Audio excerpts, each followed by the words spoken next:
할렐루야. 사랑하는 기도 동역자님, 그동안 평안하셨습니까? 서커스의 조련사가 거대한 코끼리를 어떻게 훈련하는지 아시는지요? 코끼리는 어렸을 때부터 무겁고 단단한 쇠사슬을 묶어놓고 훈련을 시킵니다. 이 어린 코끼리가 그 무겁고 두꺼운 쇠사슬로부터 자유하기 위해서 몸부림쳐보지만 결국은 자유할 수 없다는 것을 깨닫게 됩니다. 이 코끼리가 자라갈수록 그 무겁고 두꺼운 쇠사슬은 점점 얇아져 가고 가벼워져 가고 결국 거대한 코끼리로 성장해서 얼마든지 그 얇은 쇠사슬 혹은 그 밧줄을 끊어버릴 수 있는 힘과 능력이 있음에도 불구하고 조련사의 말에 잘 순종하게 됩니다. 이 코끼리는 어렸을 때부터 이 줄을 끊을 수 없다라고 하는 믿음을 갖게 되는 것입니다. 사랑하는 성도 여러분, 우리가 이 땅 가운데 살아가는 동안 사단과 악한 영들이 우리를 공격하고 하나님을 믿는 믿음을 무너뜨리려고 하고 있습니다. 그래서 우리가 기도할 때에 우리가 응답하지 못한 것으로 인해서 하나님을 향한 신뢰가 무너지고 때로는 실망과 좌절 가운데 있을 때가 많은 것을 솔직히 고백합니다. 오늘 주님께서 누가복음 18장 1절에서 8절 말씀을 통해서 우리에게 한 과부의 비유를 말씀하고 있습니다. 힘없는 한 과부가 불의한 재판장의 마음을 어떻게 움직였을까요? 이 본문의 말씀을 통해서 저는 세 가지를 여러분들과 함께 나누기를 원합니다. 첫째는 하나님의 말씀을 신뢰하는 것입니다. 한 과부가 요청하는 것은 단 한 가지였습니다. 억울한 거 해결해 달라는 것입니다. 그러나 이 재판장은 법에 의해서 올바른 것을 판단하고 집행해야 될 의무가 있습니다.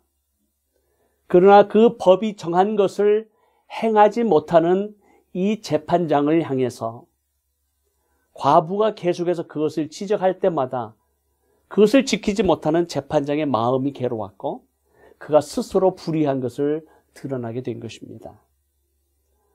그렇기 때문에 이 불의한 재판장이 자기의 잘못, 자기의 불의함이 드러났을 때 괴로움 그리고 그 안타까움으로 인해서 결국은 이 과부의 요청에 들어줄 수밖에 없다라고 하는 것입니다.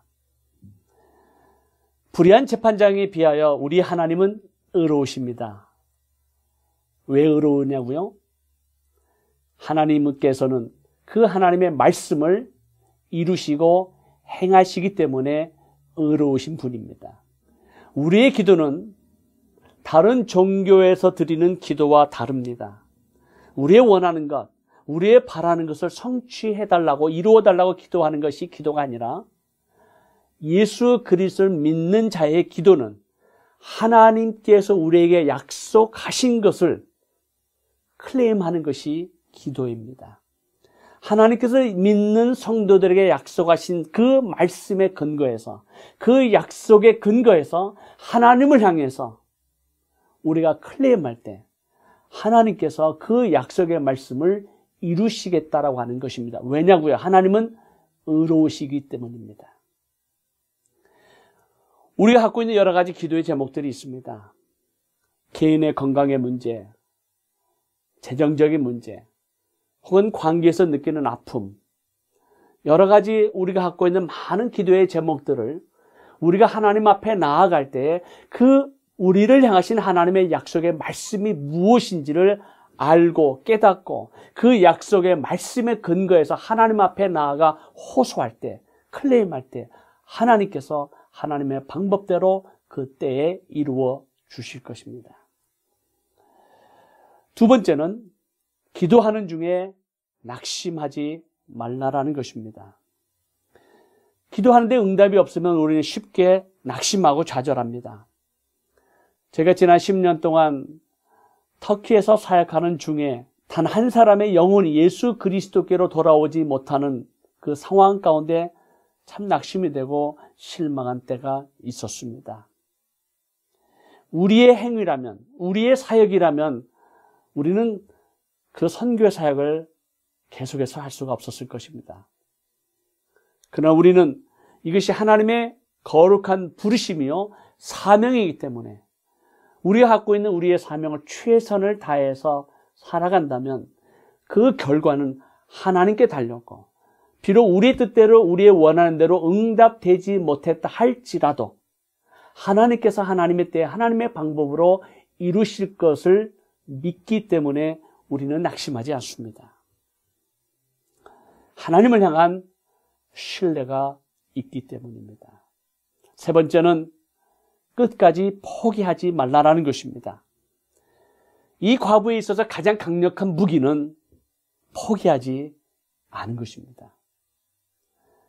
하나님의 약속의 말씀은 반드시 성취되고 이루어질 것이지만 하나님께서는 하나님의 자녀가 하나님을 향해서, 아버지를 향해서 계속해서 요청하는 그 믿음을 보기를 원하십니다.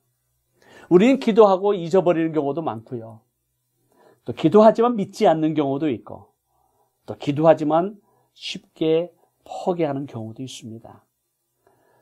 제가 러시아에서 사역했을 때 저희가 사역했던 칼미키아 공화국에 중앙아시아에서부터 그 머나먼 유럽 칼미키아 땅에까지 온 고려인들이 살고 있었습니다. 그 고려인들 협회 가운데 겔리 칸사나비치 킴이라고 하는 회장님이 어느 날 저를 찾아오셨습니다. 제가 목사인 것을 알기 때문에 저에게 성경을 달라고 요청을 했습니다. 그래서 기쁜 마음으로 한국말로 된 성경책과 러시아말로 된 성경책을 선물로 드렸습니다. 얼마 지나지 않아서 겔리 킴이 저에게 연락이 왔습니다. 이 한국말 성경책은 자기가 읽을 수 없어서 친구의 어머니에게 드렸는데 그 어머니가 이 한국말 성경책을 보고 급히 저를 만나자고 하는 요청이 왔다라고 하는 것입니다. 그래서 그 요청을 받고 찾아갔습니다. 바로 그분은 김영희 할머님이셨습니다. 이 할머님은 1917년 11월 27일에 태어나셨으니까 제가 만났을 그 당시에 83세셨습니다. 북간도에서 살았는데 7살 때 한 전도자가 전해준 쪽복음을 받고 예수 그리스도를 믿게 되었습니다. 1929년에는 오빠와 자기가 예수 그리스도를 믿는다고 하는 한 가지 이유 때문에 학교에서 쫓겨나게 되고 많은 사람들이 보는 앞에서 신앙서적과 찬송가가 불태워졌습니다. 그리고 1937년에 중앙아시아로 끌려오게 되었고 그리고 칼미에까지 오게 되었습니다. 이 김영희 할머니는 예수 그리스도를 믿고 있었기 때문에 70년 동안 하나님 앞에 올려드린 소원이 있었다라고 하는 것입니다. 그러면서 저를 만나보면서 울면서 이렇게 말씀하셨습니다. 하나님께서 70년 만에 나의 기도를 응답해 주셨다고요. 그래서 제가 물어봤습니다. 할머니, 무엇을 위해서 기도하셨습니까? 저는 예수 그리스도를 믿고 주기도문을 암송하고 또 사도신경을 고백하면서 어렸을 때 배웠던 찬송가로 성경책이 없이 믿음을 지켜왔지만 한 전도자에 의해서 전해진 그 복음을 듣고 저는 내 생애 가운데 목사님 꼭 만나 뵙고 싶었습니다. 그리고 그 목사님으로부터 세례를 받고 하나님 앞으로 올라가게 해달라고 기도해 왔습니다. 근데 하나님께서 목사님을 보내주셨네요. 그 할머니의 사도신경의 고백, 믿음의 고백, 그리고 주기도문을 암송하고 우리의 벌정과 다른 찬송가를 부르시면서 하염없이 흘리는 그 눈물을 바라보면서 저는 교회 지도자들 초청해서 2001년 그 김영희 할머니에게 가장 감동적인 세례를 베풀었던 것을 지금도 잊지 못하고 있습니다. 우리가 믿는 하나님, 때로는 왜 응답되지 아니한가? 우리가 낙심내고 좌절할 때도 있지만, 그러나 우리 하나님 반드시 우리의 기도를 들으시고 하나님의 때에 하나님의 방법으로 응답해 주실 것을 믿습니다.